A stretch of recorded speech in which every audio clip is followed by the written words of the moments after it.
Hello dear friends, Siddharth classes रे तुमମାନଙ୍କୁ ସ୍ୱାଗତ। ଆଜି ଆମେ ଆମର ସିଟି ଏଣ୍ଟ୍ରାନ୍ସ 2026 ଟିଚିଂ ଆପ୍ଟିଚ୍ୟୁଡ୍ର ଟପ୍ 60 MCQ କ୍ୱେଶ୍ଚିନ୍ ଦେଖିବା ଚାପ୍ଟର 1ର, ଯାହାକି ତୁମର ଅଛି ଶିକ୍ଷା ପ୍ରସଙ୍ଗ ସମ୍ବନ୍ଧିତ ସମସ୍ୟାର ସମାଧାନ। ଆଉ ଭିଡ଼ିଓଟି ଲାଇକ୍ ସେୟାର କରିବା ସହିତ ଚ୍ୟାନେଲକୁ ସବସ୍କ୍ରାଇବ୍ କରିଦେବେ। ଏହିଭଳି ଭିଡ଼ିଓ ତୁମମାନେ ଆଗକୁ ପାଇପାରିବ। ଚାଲନ୍ତୁ ଭିଡ଼ିଓଟିକୁ ଷ୍ଟାର୍ଟ କରିବା। ଏକ ନମ୍ବର କ୍ୱେଶ୍ଚିନ୍ ଦେଲା, ମାଧ୍ୟମିକ ଶିକ୍ଷା ଆୟୋଗର ସଦସ୍ୟ ସମ୍ପାଦକ କିଏ ଥିଲେ? ए डॉक्टर लक्ष्मण स्वामी मुदालियर, बी श्रीजुक्त अनाथनाथ बसु, सी DS कोठारी, डी JP नायक। एक नंबर आंसर रही बी श्रीजुक्त अनाथनाथ बसु। दुई नंबर माध्यमिक शिक्षा आयोगर अध्यक्ष डॉक्टर लक्ष्मण स्वामी मुदालियर केउं विश्वविद्यालय कुलपति थिले? ए कलिकता विश्वविद्यालय, बी माद्राज विश्वविद्यालय, सी दिल्ली विश्वविद्यालय, डी मुंबई विश्वविद्यालय। दुई नंबर आंसर रही बी माद्राज विश्वविद्यालय। 3 नंबर क्वेश्चन, माध्यमिक शिक्षा आयोग द्वारा केउंटी माध्यमिक शिक्षार लक्ष्य? ए गणतांत्रिक नागरिकता, बी वृत्तिक सामर्थ्यर विकास, सी व्यक्तित्वर विकास, डी उपरोक्त समस्त। 3 नंबर आंसर रही डी उपरोक्त समस्त गोटे माध्यमिक शिक्षार लक्ष्य। 4 नंबर क्वेश्चन, माध्यमिक शिक्षा आयोग केउं शिक्षादान पद्धति सुपारिश करथिले? ए कर्मगत पद्धति, बी योजना पद्धति, सी उभय, ए डी केउंटी नुहे। 4 नंबर आंसर रही सी उभय ए और बी कर्मगत पद्धति और योजना पद्धति शिक्षादान पद्धति सुपारिश करथिले। 5 नंबर, कोठारी कमिशन केबे नियुक्त होइथिला? ए 14 जुलाई 1960, बी 14 जुलाई 1962, सी 14 जुलाई 1964, डी 14 जुलाई 1967। 5 नंबर आंसर रही सी 14 जुलाई 1964। 6 नंबर क्वेश्चन, कोठारी कमिशन केबे तांकर विवरणी उपस्थापन करथिले? ए 29 जून 1966, बी 29 जून 1967, सी 29 जून 1968, डी 29 जून 1970। 6 नंबर आंसर रही ए 29 जून 1966। 7 नंबर क्वेश्चन, कोठारी कमिशन केउंटी शिक्षार लक्ष्य?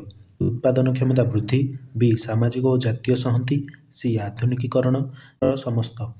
7 नंबर आंसर रही डी उपर समस्त कोठारी कमिशन लक्ष्य थिला। 8 नंबर क्वेश्चन, अकोठारी कमिशन केउं नाम परिचित? ए नूतन शिक्षा आयोग, बी भारतीय शिक्षा आयोग, सी माध्यमिक शिक्षा आयोग, डी केउंटी नुहे। 8 नंबर आंसर रही बी भारतीय शिक्षा आयोग। 9 नंबर क्वेश्चन, शिक्षार माध्यम विद्यालय एवं उच्च शिक्षा स्तर में कौन हेब बोली कोठारी कमिशन कहते? ए हिंदी, बी इंग्लिश, सी मातृभाषा, डी संस्कृत। 9 नंबर आंसर रही सी मातृभाषा। 10 नंबर क्वेश्चन है, नूतन शिक्षा नीति 1986 प्रथम घोषणा केबे होइथिला? ए जनवरी 1984, बी जनवरी 1985, सी जनवरी 1986, डी उपर केउंटी नुहे। 10 नंबर आंसर रही बी जनवरी 1985 जातीय नूतन शिक्षा नीति 1986 घोषणा करा जायतिला। 11 नंबर, DPP प्रोग्राम रे केंद्र सरकार केते % अनुदान व्यवस्था करथिले? ए 50%, बी 80%, सी 85%, डी 90%। 11 नंबर आंसर रही सी 85%। 12 नंबर, प्रारंभिक शिक्षा को बाध्यतामूलक करने को भिथाल भाई पटेल 1918 मसीह केउंठारे कार्यकारी करने आईन प्रणयन करथिले? ए केरल, बी आसाम, सी Bombay, D Uttar Pradesh. 12 number answer रही सी बॉम्बे। 13 नंबर, पंचम वार्षिक योजना अनुसार राज्य और केंद्र सरकार मध्य थिबा सर्वशिक्षा अभियान अंतर्गत नियुक्ति पाई शिक्षक वेतन खर्च रे अनुपात केते थिला? ए 70:30, बी 30:20, सी 75:25, सी 60:40। 13 नंबर आंसर रही सी 75:25। 14 नंबर, मागणा और बाध्यतामूलक शिक्षा व्यवस्था एक अधिनियम रूप में केबे भारतीय संसद में गृहीत होइथिला? ए अगस्त 2003, बी अगस्त 2009, सी अगस्त 2021, 2011, डी अगस्त 2014। 14 नंबर आंसर रही बी अगस्त 2009। 15 नंबर, सर्वशिक्षा अभियान कार्यक्रम में केउं आधारित व्यवस्था थाए? ए लक्ष्य, बी जाति, सी गोष्ठी, डी उपर समस्त। 15 नंबर आंसर रही सी गोष्ठी। 16 नंबर, मध्याह्न भोजन व्यवस्था प्रथमे केउंठू आरंभ होइथिला? ए गुजरात, बी पश्चिमबंग, सी Mizoram, D Madhya Pradesh. 16 number answer रही ए गुजरात रु स्टार्ट होइथिला। सर्वशिक्षा अभियान अनुसार केउं मसीहा सुधा 8 वर्ष बयसर समस्त शिशु प्रारंभिक शिक्षा को शेष करने लक्ष्य रखा जायतिला? ए ए 2003, बी 2007, सी 2010, ଡି 2013। 17 ନମ୍ବର ଆନ୍ସର ରହିଯିବ ସି 2010 ସୁଦ୍ଧା। 18 ନମ୍ବର ସର୍ବଶିକ୍ଷା ଅଭିଯାନରେ କେଉଁ ମସିହା ସୁଦ୍ଧା 5 ବର୍ଷ ବୟସର ସମସ୍ତ ଶିଶୁ ବିଦ୍ୟାଳୟ ଶିକ୍ଷା ସମାପ୍ତ କରିବା ପାଇଁ ଲକ୍ଷ୍ୟ ରଖାଯାଇଥିଲା? ଏ 2005, ବି 2007, ସି 2008, ଡି 2010। 18 ନମ୍ବର ଆନ୍ସର ରହିଯିବ ବି 2007 ସୁଦ୍ଧା। 19 ନମ୍ବର ସର୍ବଶିକ୍ଷା ଅଭିଯାନ ଅନୁସାରେ ସବୁ ପିଲା ବିଦ୍ୟାଳୟକୁ ଫେରିବା ପାଇଁ ନିଶ୍ଚିତ ଶିକ୍ଷା କେନ୍ଦ୍ର, ବିକଳ୍ପ ବିଦ୍ୟାଳୟ ଓ ବିଦ୍ୟାଳୟକୁ ଫେରିବାର କାର୍ଯ୍ୟକ୍ରମ କେଉଁ ମସିହା ସୁଦ୍ଧା କାର୍ଯ୍ୟକାରୀ କରିବା ପାଇଁ ଲକ୍ଷ୍ୟ ରଖାଯାଇଥିଲା? ଏ 2001, ବି 2003, ସି 2005, ଡି 2007। 19 ନମ୍ବର ଆନ୍ସର ରହିଯିବ ସି 2005 ସୁଦ୍ଧା। 20 ନମ୍ବର ଭାରତୀୟ ସମ୍ବିଧାନ ଅନୁସାରେ ଶିକ୍ଷା ଅଧିକାର ଆଇନ କେଉଁ ଧାରାର ଅନ୍ତର୍ଭୁକ୍ତ? ଏ ଧାରା 14, ବି ଧାରା 17, ସି ଧାରା 19, ଡି ଧାରା 21 କ। 20 ନମ୍ବର ଆନ୍ସର ରହିଯିବ ଡି ଧାରା 21 କରେ ଭାରତୀୟ ସମ୍ବିଧାନ ଅନୁସାରେ ଶିକ୍ଷା ଅଧିକାର ଆଇନ ଅନ୍ତର୍ଭୁକ୍ତ କରାଯାଇଥିଲା। 21 ନମ୍ବର ଆମ ରାଜ୍ୟର ଡିପିଇପି ପ୍ରୋଗ୍ରାମ ପାଇଁ କେଉଁ ସଂସ୍ଥା ଆର୍ଥିକ ସହାୟତା ଦେଉଛି? ଏ ବିଶ୍ୱ ବ୍ୟାଙ୍କ, ବି ୟୁନିସେଫ୍, ସି ୟୁନେସ୍କୋ, ଡି କେଉଁଟି ନୁହେଁ? 21 ନମ୍ବର ଆନ୍ସର ରହିଯିବ ସି ୟୁନେସ୍କୋ। 22 ନମ୍ବର କେଉଁଟି ଭାରତର ଜାତୀୟ ଓ ଆବେଗିକ ସଂହତି ସହ ଜଡ଼ିତ? ଏ ସମ୍ପୂର୍ଣ୍ଣାନନ୍ଦ କମିଟି, ବି ଈଶ୍ୱର ଭାଇ Patel committee, C Deshmukh committee, D କେଉଁଟି ନୁହେଁ? 22 ନମ୍ବର ଆନ୍ସର ରହିଯିବ ଏ ସମ୍ପୂର୍ଣ୍ଣାନନ୍ଦ କମିଟି ଭାରତୀୟ ଜାତୀୟ ଓ ଆବେଗିକ ସଂହତି ସହିତ ଜଡ଼ିତ। 23 ନମ୍ବର ସଂଶୋଧିତ ଜାତୀୟ ଶିକ୍ଷାନୀତି 1992 ଅନୁସାରେ ବିଦ୍ୟାଳୟ ପାଠ୍ୟକ୍ରମରେ ଯୋଗ ଶିକ୍ଷା ଅନ୍ତର୍ଭୁକ୍ତ କରିବାର କେଉଁଟି କାରଣ? ଏ ଶାରୀରିକ ଶକ୍ତିର ବୃଦ୍ଧି, ବି ମାନସିକ ଶକ୍ତିର ବୃଦ୍ଧି, ସି ଆତ୍ମୀୟ ଶକ୍ତିର ବୃଦ୍ଧି, ଡି ଉପର ସମସ୍ତ। 23 ନମ୍ବର ଆନ୍ସର ରହିଯିବ ଡି ଉପର ସମସ୍ତ ପାଇଁ ଆମର 1992 ଜାତୀୟ ଶିକ୍ଷାନୀତିରେ ଆମର ଯୋଗ ଶିକ୍ଷାକୁ ଅନ୍ତର୍ଭୁକ୍ତ କରାଯାଇଥିଲା। 26 ନମ୍ବର କେଉଁଟି ମୂଲ୍ୟାୟନ ପଦ୍ଧତି ସମ୍ପର୍କରେ ନୂତନ ଶିକ୍ଷାନୀତି 1986ର ସୁପାରିଶ? ଏ ଅବ୍ୟାପକ ମୂଲ୍ୟାୟନ, ବି ନିରବଚ୍ଛିନ୍ନ ମୂଲ୍ୟାୟନ, ସି ଉଭୟ ଏ ଓ ବି, ଡି କେଉଁଟି ନୁହେଁ? 26 ନମ୍ବର ଆନ୍ସର ରହିଯିବ ସି ଉଭୟ ଏ ଓ ବି ଅବ୍ୟାପକ ମୂଲ୍ୟାୟନ ଓ ନିରବଚ୍ଛିନ୍ନ ମୂଲ୍ୟାୟନ। 25 ନମ୍ବର ଭାରତର କେଉଁ ରାଜ୍ୟରେ ପ୍ରଥମେ ମୁକ୍ତ ବିଶ୍ୱବିଦ୍ୟାଳୟ ସ୍ଥାପନ ହୋଇଥିଲା? A Gujarat, B Mumbai, C Andhra Pradesh, D Delhi. 25 number answer ରହିଯିବ ସି ଆନ୍ଧ୍ରପ୍ରଦେଶଠାରେ ପ୍ରଥମ ମୁକ୍ତ ବିଶ୍ୱବିଦ୍ୟାଳୟ ସ୍ଥାପନ ହୋଇଥିଲା। 26 ନମ୍ବର ଇନ୍ଦିରା ଗାନ୍ଧୀ ଜାତୀୟ ମୁକ୍ତ ବିଶ୍ୱବିଦ୍ୟାଳୟ କେବେ ପ୍ରତିଷ୍ଠିତ ହୋଇଥିଲା? ଏ 5 ଡିସେମ୍ବର 1984, ବି 10 ଜୁନ 1985, ସି 20 ଡିସେମ୍ବର 1985, ଡି କେଉଁଟି ନୁହେଁ? 26 ନମ୍ବର ଆନ୍ସର ରହିଯିବ ସି 20 ଡିସେମ୍ବର 1985ରେ ଇନ୍ଦିରା ଗାନ୍ଧୀ ଜାତୀୟ ମୁକ୍ତ ବିଶ୍ୱବିଦ୍ୟାଳୟ ପ୍ରତିଷ୍ଠା କରାଯାଇଥିଲା। 27 ନମ୍ବର କଳାପଟା ଅଭିଯାନ କାର୍ଯ୍ୟକ୍ରମରେ ଆର୍ଥିକ ବୋଝ କାହା ଉପରେ ନ୍ୟସ୍ତ? ଏ ରାଜ୍ୟ ସରକାର, ବି କେନ୍ଦ୍ର ସରକାର, ସି ଉଭୟ ଏ ଓ ବି, ଡି କେଉଁଟି ନୁହେଁ? 27 ନମ୍ବର ଆନ୍ସର ରହିଯିବ ବି କେନ୍ଦ୍ର ସରକାର ଉପରେ ନ୍ୟସ୍ତ କରାଯାଇଥିଲା। RFLP କହିଲେ କାହାକୁ ବୁଝାଏ? A rural fundamental literacy programme, B rural functional literacy programme, C regional functional literacy programme, D none of the above. RFLPର ଫୁଲ୍ ଫର୍ମ କ'ଣ ହେବ ଏଠି? 28 ନମ୍ବର କେଉଁଠି ହେବ ନା ବି ହେବ right answer rural functional literacy programme. 29 number ଅକ୍ଷମ ବ୍ୟକ୍ତିମାନଙ୍କ ପାଇଁ ଅଧିନିୟମ କେବେ ହୋଇଥିଲା? A 1987, B 1992, C 1995, D 1997। 29 number answer ରହିଯିବ ସି 1995।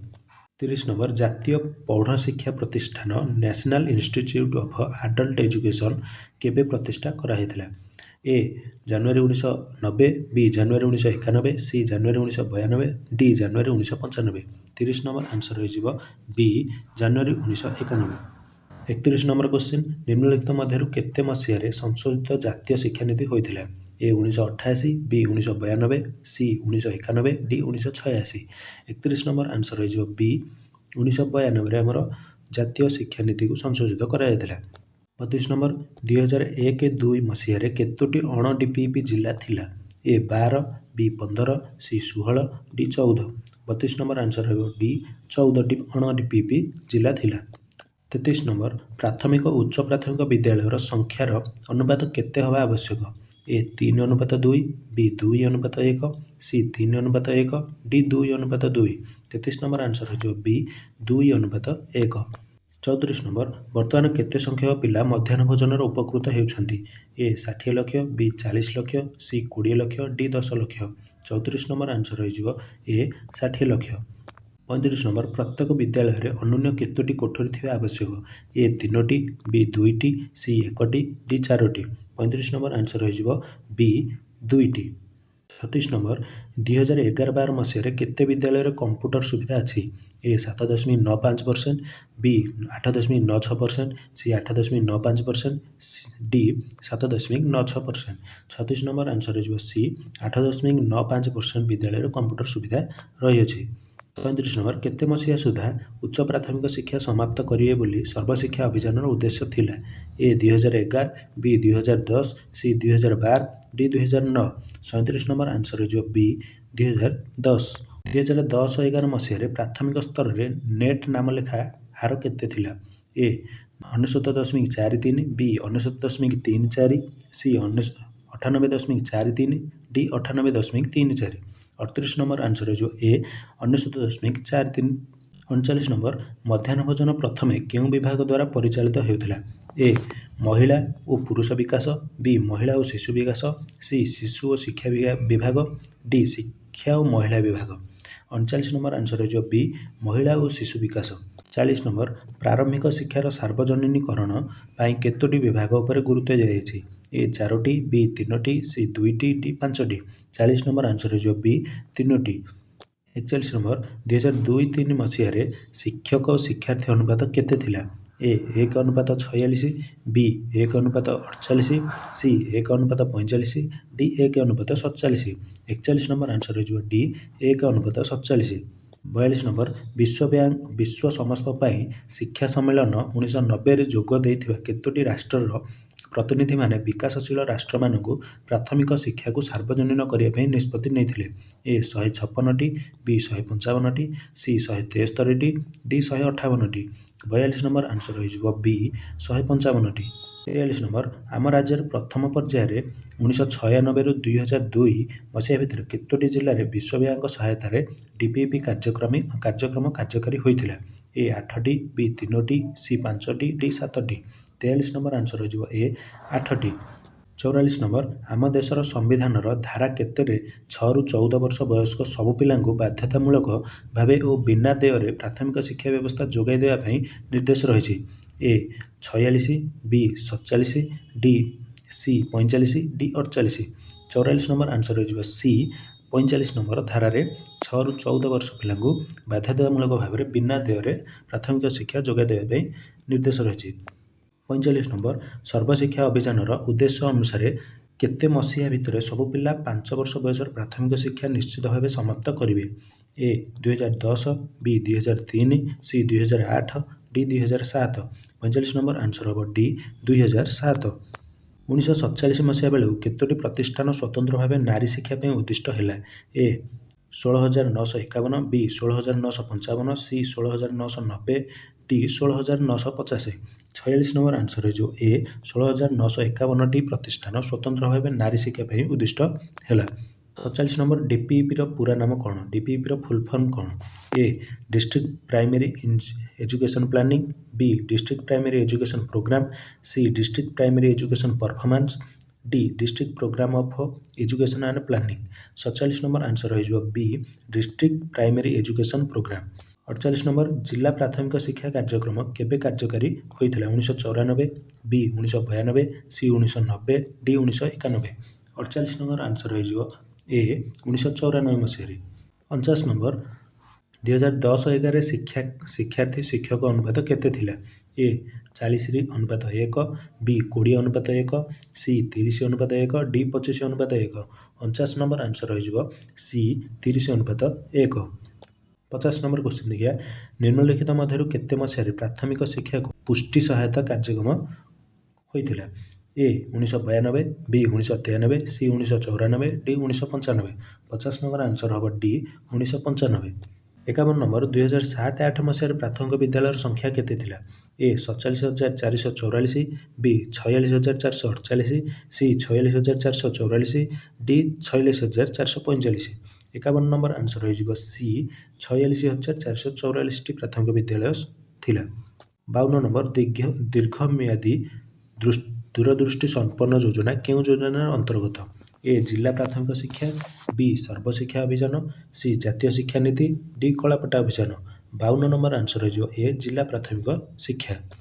53 नंबर जातीय शिक्षा नीति केते मसीह कार्यकारी होता A 1987, B 1986, C 1966, D 1989। 53 number answer ହୋଇଯିବ ବି 1986 ମସିହାରେ କାର୍ଯ୍ୟକାରୀ ହୋଇଥିଲା। 54 ନମ୍ବର ନିମ୍ନୋକ୍ତ ମଧ୍ୟରୁ କେଉଁଟି ପ୍ରଥମ କମିଶନ ଯିଏକି ନାରୀ ଶିକ୍ଷାର ବିକାଶ ପାଇଁ ଅଧିକ ପୁଞ୍ଜିର ବ୍ୟବସ୍ଥା କରିବା ପାଇଁ ମତ ପ୍ରଦାନ କରିଥିଲେ? ଏ କୋଠାରୀ, ବି ଭକ୍ତବତ୍ସଳ, ସି ହଣ୍ଟର, ଡି ବିଶ୍ୱବିଦ୍ୟାଳୟ ଶିକ୍ଷା। 54 ନମ୍ବର ଆନ୍ସର ହୋଇଯିବ ସି ହଣ୍ଟର କମିଶନ। ନିମ୍ନଲିଖିତ ମଧ୍ୟରୁ କିଏ ଝିଅମାନଙ୍କ ପାଇଁ ମହିଳା ପଲିଟେକ୍ନିକ୍ ଖୋଲାଯାଇ ସେମାନଙ୍କୁ ବିଭିନ୍ନ ଧନ୍ଦାମୂଳକ ତାଲିମ ପ୍ରଦାନ କରାଯିବାର ପଦକ୍ଷେପ ନେବା ପାଇଁ ନିର୍ଦ୍ଦେଶ ଦେଇଥିଲେ? ଏ କୋଠାରୀ କମିଶନ, ବି ଜାତୀୟ ଶିକ୍ଷାନୀତି, ସି ବିଶ୍ୱବିଦ୍ୟାଳୟ ଶିକ୍ଷା ଆୟୋଗ, D hunter commission. 55 number answer ହୋଇଯିବ ବି ଜାତୀୟ ଶିକ୍ଷାନୀତି। 56 ନମ୍ବର କ୍ୱେଶ୍ଚିନ୍, ନିମ୍ନଲିଖିତ ମଧ୍ୟରୁ କେତେ ମସିହାରେ ଡାକ୍ତର ଆନି ବେସାନ୍ତଙ୍କ ତତ୍ତ୍ୱାବଧାନରେ ସର୍ବଭାରତୀୟ ମହିଳା ସଂଗଠନ ଜନ୍ମ ନେଲା? ଏ 1926, ବି 1916, ସି 1906, ଡି 1936। 56 ନମ୍ବର ଆନ୍ସର ହୋଇଯିବ ଏ 1926। 57 ନମ୍ବର ନିମ୍ନଲିଖିତ ମଧ୍ୟରୁ କାହାଙ୍କ ଦ୍ୱାରା BA, BSc ଓ B.Com ପାଠ୍ୟକ୍ରମରେ ନାରୀର ସ୍ଥିତି ସମ୍ପର୍କରେ ସୂଚନା ଦିଆଯିବ? ଏ ମହିଳା ପଲିଟେକ୍ନିକ୍, ବି ବାଲ୍ୟାବସ୍ଥା ଶିକ୍ଷା କେନ୍ଦ୍ର, ସି ବିଶ୍ୱବିଦ୍ୟାଳୟ ମଞ୍ଜୁରୀ କମିଶନ, ଡି ମହିଳା ବିଭାଗ। 57 ନମ୍ବର ଆନ୍ସର ହୋଇଯିବ ସି ବିଶ୍ୱବିଦ୍ୟାଳୟ ମଞ୍ଜୁରୀ କମିଶନ, ଯେଉଁଟାକି ଆମର UGC ବୋଲି କୁହାଯାଉଛି। 58 ନମ୍ବର କୋଠାରୀ କମିଶନ କେତେ ମସିହାରେ ଏହାର ରିପୋର୍ଟ ପ୍ରଦାନ କଲା? ଏ 1966, ବି 1967, ସି 1946, ଡି 1965। 58 ନମ୍ବର ଆନ୍ସର ହୋଇଯିବ ଏ 1966। 59 ନମ୍ବର ଜିଲ୍ଲା ପ୍ରାଥମିକ ଶିକ୍ଷା କାର୍ଯ୍ୟକ୍ରମ ପ୍ରତ୍ୟେକ ଜିଲ୍ଲାକୁ ବାର୍ଷିକ କେତେ ଟଙ୍କା ଯୋଗାଇ ଦିଆଯାଇଥିଲା? ଏ 60 କୋଟି, ବି 40 କୋଟି, ସି 50 କୋଟି, ଡି 30 କୋଟି। 59 ନମ୍ବର ଆନ୍ସର ହୋଇଯିବ ବି 40 କୋଟି। 60 ନମ୍ବର କ୍ୱେଶ୍ଚିନ୍, ବିଦ୍ୟାଳୟର ମୋଟ ଶିକ୍ଷକ ସଂଖ୍ୟାର କେତେ ସ୍ଥାନରେ ଶିକ୍ଷୟିତ୍ରୀ ନିଯୁକ୍ତି ହେବା ଦରକାର? ଅପସନ୍ ଦେଖିବା, ଏ 50 ଭାଗ, ବି 75 ଭାଗ, ସି 60 ଭାଗ, ଡି 25 ଭାଗ। 60 ନମ୍ବର ଆନ୍ସର ହୋଇଯିବ ଏ 50 ଭାଗ। 61 ନମ୍ବର ଓଡ଼ିଶାର କେତୋଟି ଜିଲ୍ଲାରେ ଜିଲ୍ଲା ପ୍ରାଥମିକ ଶିକ୍ଷା କାର୍ଯ୍ୟକ୍ରମ କାର୍ଯ୍ୟକାରୀ ହୋଇଥିଲା? ଏ 15, ବି 13, ସି 14, ଡି 16। 61 ନମ୍ବର ଆନ୍ସର ହୋଇଯିବ ଡି 16। 62 ନମ୍ବର ଶିକ୍ଷାନୀତିର କାର୍ଯ୍ୟ ଯୋଜନାରେ ବାଧକ ପିଲାମାନଙ୍କର ବିଦ୍ୟାଳୟକୁ ଯିବା ଆସିବା ଖର୍ଚ୍ଚ ମାସକୁ କେତେ ଟଙ୍କା ବୋଲି ଧାର୍ଯ୍ୟ କରାଯାଇଛି? ଏ 50 ଟଙ୍କା, ବି 20 ଟଙ୍କା, ସି 100 ଟଙ୍କା, ଡି 150 ଟଙ୍କା। 62 ନମ୍ବର ଆନ୍ସର ହୋଇଯିବ ଏ 50 ଟଙ୍କା। 63 ନମ୍ବର 1987 ମସିହାରେ ସମନ୍ୱିତ ଶିକ୍ଷା ପ୍ରକଳ୍ପ କେତୋଟି ରାଜ୍ୟ ଓ କେନ୍ଦ୍ରଶାସିତ ଅଞ୍ଚଳରେ କାର୍ଯ୍ୟକାରୀ କରାଗଲା? ଏ 10, ବି 12, ସି 7, ଡି 6। 63 ନମ୍ବର ଆନ୍ସର ହୋଇଯିବ ଡି 6। 64 ନମ୍ବର ନିମ୍ନୋକ୍ତ କେତେ ଜଣରୁ ଅଧିକ ଶାରୀରିକ ଅସାମର୍ଥ୍ୟ ପିଲାଙ୍କ ପାଇଁ ଜଣେ ଅନୁଚର ନିଯୁକ୍ତି ପାଇପାରିବେ? ଏ 7, ବି 10, ସି 8, ଡି 6। 64 ନମ୍ବର ଆନ୍ସର ହୋଇଯିବ ବି 10।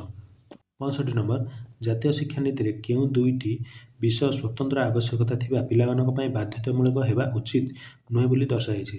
ଏ ସାହିତ୍ୟ ଓ ଗଣିତ, ବି ଗଣିତ ଓ ସାମାଜିକ ବିଜ୍ଞାନ, ସି ଗଣିତ ଓ ବିଜ୍ଞାନ, ଡି ସାହିତ୍ୟ ଓ ବିଜ୍ଞାନ। 65 ନମ୍ବର ଆନ୍ସର ହୋଇଯିବ ବି ଗଣିତ ଓ ସାମାଜିକ ବିଜ୍ଞାନ। 66 ନମ୍ବର କ୍ୱେଶ୍ଚିନ୍ ଦେଖିବା, ସମନ୍ୱିତ ଶିକ୍ଷା ଯୋଜନା ଅନୁସାରେ ବାଧକ ପିଲାମାନଙ୍କ ପାଇଁ ସମ୍ବଳ ଗୃହ ନିର୍ମାଣ ପାଇଁ କେତେ ଟଙ୍କାର ବ୍ୟବସ୍ଥା କରାଯାଇଛି? ଏ 3000, ବି 1000, ସି 600, ଡି 500। 66 ନମ୍ବର ଆନ୍ସର ହୋଇଯିବ ଡି 500। ଏହା ଥିଲା ତୁମର ସିଟି ଏଣ୍ଟ୍ରାନ୍ସ 2026 ପାଇଁ ଟିଚିଂ ଆପ୍ଟିଚ୍ୟୁଡ୍ର ଚାପ୍ଟର 1ର ବଛା ବଛା 60ଟି ଇମ୍ପୋର୍ଟାଣ୍ଟ କ୍ୱେଶ୍ଚିନ୍। ଭିଡ଼ିଓଟି ଭଲ ଲାଗିଥିଲେ ଭିଡ଼ିଓଟିକୁ ଲାଇକ୍ କରିବା ସହିତ ଚ୍ୟାନେଲକୁ ସବସ୍କ୍ରାଇବ୍ କରିଦେବେ ଓ ସାଙ୍ଗସାଥିମାନଙ୍କ ସହିତ ସେୟାର କରିଦେବେ। ତୁମେମାନେ ଏଭଳି ଭାବରେ ଇମ୍ପୋର୍ଟାଣ୍ଟ ଭିଡ଼ିଓ ଆଗକୁ ପାଇପାରିବ।